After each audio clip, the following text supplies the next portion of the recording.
நிரம்பி வாழ்வாதாரத்துல எப்படி எண்ணுவது, எப்படி மனக்கூட்டுக்குள்ள நான் என்ன எண்ணி நான் பலனுக்கு அறிவது, மனமும் தெரியல வடமும் தெரியல. எனக்கு மனநிலைக்குள்ள எத்தனையோ போகம், எத்தனையோ உள்ளங்கள் எனக்கு நிறைஞ்சி பரிபூர்ணத்துல கண்டு இருந்தாலும் ஏகாப்பட்ட சிக்கலு, ஏகாப்பட்ட அரண்மனையில குழப்பம், எதை எடுத்தாலும் துன்பம் துன்பம் துன்பனே எனக்கு கண்ணுக்கு அறியுது.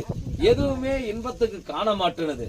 இது நிசமா இருக்குமா, இல்ல இது பொய்யா இருக்குமா, இது மாயாவா நின்று பலனுக்கு அறியுமா, இல்ல ஒரு நிலையா கண்டு ஜோதியா நிக்குமா, என் வாழ்வாதாரத்துல எதுக்கு இவ்வளவு ஒரு அலங்கோலப்படுத்தி நில கொழிஞ்சு எதனால எனக்கு இப்படி மனக்குழப்பத்தை உருவாக்கி இருக்கிறேன்னு மனக்கூட்டுக்குள்ள ஏகப்பட்ட நிலை பலனுக்காய் என்ன போகத்துல நின்று என்ன எது போதுன்னு நமக்கு புத்தி சோதானமே அறியாம இன்னைக்கு வரைக்கும் நடக்குது.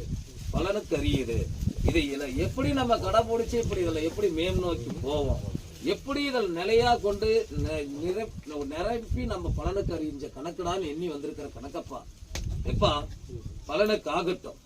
பலனுக்கு ஜோதிக்கு நின்று நடனத்துல பரிபூர்ணங்கன்ற கணக்கு பிரகாரம் வாழ்வாதாரத்துல உனக்கு எந்த மாதிரி வரத்துல நீ கேட்டாலோ அந்த மாதிரி வரத்துல நான் இன்பமும் கண்டு துன்பத்தை காணாம இன்பத்தை காண்டு வர. எந்த மாதிரி இன்பம் உனக்கு வேணும்? பிரவேசத்தை கண்டு நான் ஜோதியா வந்து உங்க கூட அரண்மனையில நிலையா நின்று பூப்பத்த மலரா உன்னோட அரண்மனைக்குள்ள நானே காவலா வந்து நிக்கிட்டா அருள் புரியறேன். எப்பா 5 கனி எடுவேன்.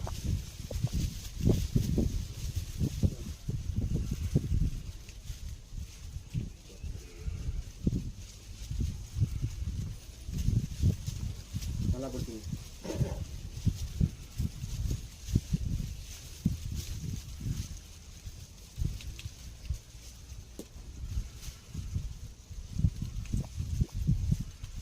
எப்பா கைகூடி வந்தது பலனுக்கு தான் ஆகும்.